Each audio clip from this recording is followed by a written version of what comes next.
बिंदु -3, 10 और 6, -8 को जोड़ने वाले रेखाखंड को बिंदु -1, 6 किस अनुपात में विभाजित करता है? चल बैठ जा। 4 नंबर का क्वेश्चन दिया है, बिंदु -3, 10, ठीक है, और 6, -8 को जोड़ने वाले रेखाखंड को बिंदु -1, 6 किस अनुपात में विभाजित करता है। अब देखिए, हम पिछले जो क्वेश्चन बनाए थे उसमें अनुपात निकालना था, नहीं उन अनुपात दिया था, क्या निकालना था, बिंदु।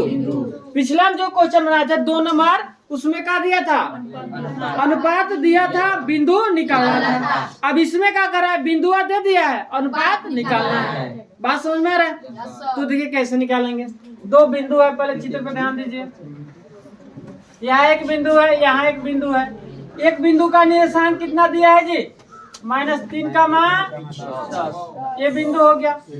अब एक बिंदु हो गया यहाँ 6, -8, ठीक है। ए और बी मान लेते हैं बिंदु के, ठीक है। अब देखिए ये कर रहा है, ये बिंदु को मिलाने वाला रेखाखंड, ये रेखाखंड हो रहा है, मिला रहा है लाइन, ठीक है। अब को बिंदु -1, 6 किस अनुपात में, अब किस अनुपात में बांट रहा है पता नहीं है। हम मान लेते हैं यहाँ कोई बिंदु है, ठीक है, जिसका दिया -1, यह जो है किस अनुपात में विभाजित कर रही है। किस अनुपात मतलब क्या, मतलब 2:3 की 3:1, 1:2, किस अनुपात में विभाजित कर रहे पता नहीं है। हम पिछले क्वेश्चन में क्या पढ़े थे, ऐसे देखे, पिछले क्वेश्चन में पढ़े थे 2 बिंदु दे दिया था, ऐसे आए 2:3 में विभाजित कर रहा था, तो बिंदु का निकलना था, अनुपात निकालना था। बिंदु का अनुपात दिया था, क्या निकालना था, बिंदु निकालना था। यह जो बिंदु है इसके अनुपात में विभाजित करता, बिंदु के निर्देशांक निकालना था, लेकिन इसमें क्या दिया है, निर्देशांक दिया है, हमें क्या निकालना है, अनुपात। मतलब बिंदु दिया है, क्या निकालना है, अनुपात। मतलब ये भी जो रेखाखंड है, यह जो बिंदु है किस अनुपात में बांट रहा है। मतलब कहने का मतलब है, इधर 2 भाग हो रहा है, इधर 1 भाग हो रहा है, इधर 3 भाग हो रहा है, इधर 2 भाग हो रहा है, किस कितना कितना मतलब अनुपात में बांट रहा है। बात समझ में? तो हमें यहाँ उल्टा उसका निकालना है, उसमें निकालना था बिंदु, हमें कहा बिंदु अनुपात दिया था, क्या निकालना था उसमें, बिंदु। इसमें बिंदु दे दिया है, क्या निकालना है। अब 2 नंबर क्वेश्चन देख लीजिएगा, वैसे ही है कि नहीं है ऐसे। हाँ 2 नंबर क्वेश्चन वैसे ही है। 3 नंबर भी क्या है, 1 नंबर भी, 1 नंबर भी, हाँ 1 नंबर समझिए, यहाँ 1 नंबर भी दिया है, 2:3 का अनुपात में विभाजित करता है, तो हमें बिंदु निकालना था। 2:3 के अनुपात में क्या कर रहा था, 2:3 का अनुपात में विभाजित कर रहा था, तो हमें क्या निकालना था उसमें, बिंदु। तो यहाँ देखिए बिंदु दिया है, अब किस अनुपात में बांट रहे हैं पता नहीं है, तो इसको मान लेते हैं M1, इधर M2, मान लेते हैं M1 और M2 के अनुपात में विभाजित कर रहा है, मान के चल रहे हैं, ठीक है। तो देखिए डायरेक्ट बना देते हैं, विभाजन सूत्र से। कौन सा सूत्र लगाएंगे, विभाजन सूत्र से। यहाँ P मान लेते हैं ना जी,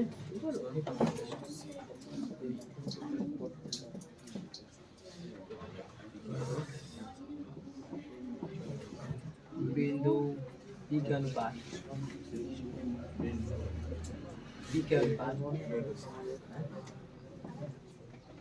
विभाजन सूत्र लिख देंगे ना जी।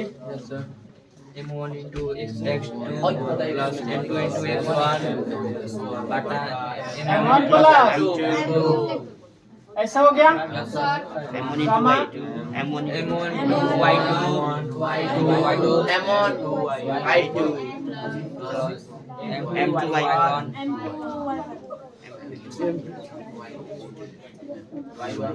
लिख लीजिएगा सूत्र, ठीक है।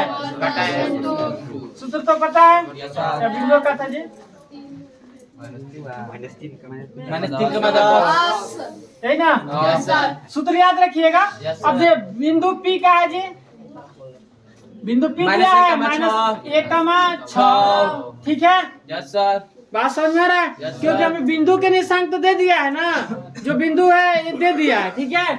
अब देखिए -1, 6, यह जो बिंदु है किस अनुपात में बांट रहे पता नहीं है। अब देखिए M1 के M1 रखेंगे, x2 कितना है, 6, x2 6, अरे समझ में, प्लस M2 के M2 रखेंगे, और x1 कितना है -3 माइनस के 3 अरे समझ में Yes, बटा sir. m1 plus M2 m2 2 कमा ना अब देख m1 के काम m1 ने करेगा y2 के काम -8 ठीक है Yes sir plus M2 m2 into y1 के 10 10 y1 के 10 बटा m1 प्लस ठीक है Yes, तो sir. दो तरीका से बनता है पहला तरीका बता रहे हैं दूसरा तरीका भी बन जाएगा देखिए -1 का मान 6 अब देखिए गुणा करेंगे तो क्या होगा 6m1 प्लस माइनस क्या होगा -3m2 3m2 बटा m1 प्लस m2 होगा Yes sir -8m1 plus plus 10m2 बटा m1 प्लस m2 अरे समझ में अब देखिए आप यहाँ समझिए x वाला पार्ट तो ये है ये कौन सा पार्ट है y वाला x वाला पार्ट इसमें कौन होगा -1 y वाला 6 तो x वाले के x के बराबर y वाला के y के बराबर करेंगे बात समझ में आ रहा है Yes, तो sir. देखिए तो आप देखिए -1 बराबर 6m1 3m2 बटा m1 प्लस m2 एक नीचे एक छुपा रहता है तीसरा तीसरी गुणा करेंगे -m1 अब देखिए 1 से गुणा होगा Yes, तो sir. 1 से गुणा तो 6m1 -3m2 होगा अभी माइनस में है तो गुणा होगा तो क्या होगा बराबर ऐसे Minus ऐसे M1. गुणा होगा तो ऐसे ही हो गया Yes, sir. ऐसे गुणा होगा तो माइनस 3m1 वन से गुणा होगा तो क्या होगा -m1 माइनस प्लस -m2 अरे समझ में Yes sir देखिए 6m1 माइनस में इधर आएगा तो Plus m1 के पास m1 आएगा तो क्या होगा plus m1 प्लस m1 बराबर -m2 माइनस में है इधर आएगा तो प्लस 3m2 अरे समझ में Yes sir आप देखिए घट जुटेगा ना तो कितना होगा 7m1 7m1 आई क्या होगा माइनस है 2m2 घटेगा तो क्या होगा 2m2 होगा Yes sir पहले ही बताइए आया समझ में Yes, sir. अब देखिए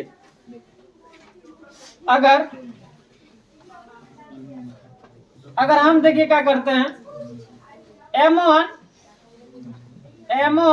बटा m2 लिखते हैं तो क्या होगा m1 बटा m2 लिखेंगे ना m1 समझिए अगर हम 2 को स्थिर करते हैं 2 को स्थिर करें तो m2 नीचे जाएगा 2 को स्थिर करें तो m2 नीचे अगर हम इधर m1 की स्थिर करें तो 7 नीचे तो 7 अनुपात का आएगा 2 अनुपात 7 आंसर दिया है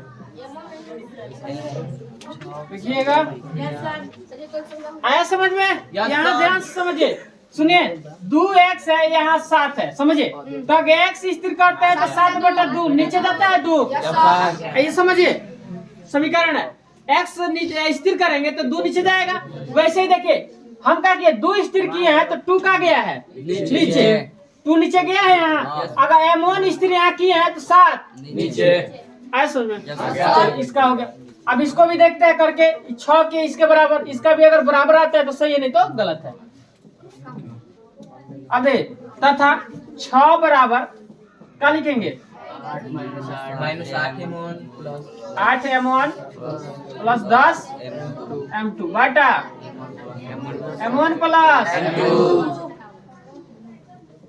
आया समझ में Yes sir अब यहाँ देखिए हम काहे 6 के बराबर किए क्योंकि ये y वाला था ये भी y वाला x वाला था ये x वाला था इसलिए बराबर कर रहे हैं अब देखिए अब तीसरा आप गुणा कीजिए 6 से गुणा करेंगे इसके नीचे एक छुपा रहता है 6 से आप गुणा कीजिए या 1 से इसमें करेंगे तो क्या होगा -8 m1 प्लस 10 m2 होगा 6 से गुणा करें क्या होगा 6m1 बराबर 6 m1 प्लस 6 m2 अरे समझ में Yes sir -8m1 minus plus इधर आएगा तो -6m1 6m1 बराबर प्लस का बचा है 6m2 प्लस इधर आएगा तो 10m2 आया समझ में Yes sir जुटेगा तो -14m1 बराबर ये जो घटेगा माइनस -4 m 2 माइनस अब आप बताइए, अगर हम यहाँ देखिए, अगर हम 4 को स्थिर करते हैं, 4 को स्थिर करेंगे तो क्या होगा बताइए? 14m1 बटा 2 नीचे जाएगा, 2 नीचे जाएगा। 4 स्थिर करते हैं, m2 नीचे जाएगा। अगर हम m1 के स्थिर करेंगे तो 14 का जाएगा नीचे। अरे समझ में? Yes sir. बोलिए। Yes sir. 2 दूना 4, 7 दूना 14, 2 बटे का मिला 7, मतलब 2 अनुपात 7। देख रहे हैं दोनों का बराबर आ गया। Yes sir. तो हमारा आंसर सही है। किस, अब ये जो बिंदु है इस रेखाखंड को किस अनुपात में बांट रहा है? 2 और 7 के अनुपात में। 2 और 7 के अनुपात में क्या कर रहा है? बांट रहा है। आ गया समझ में?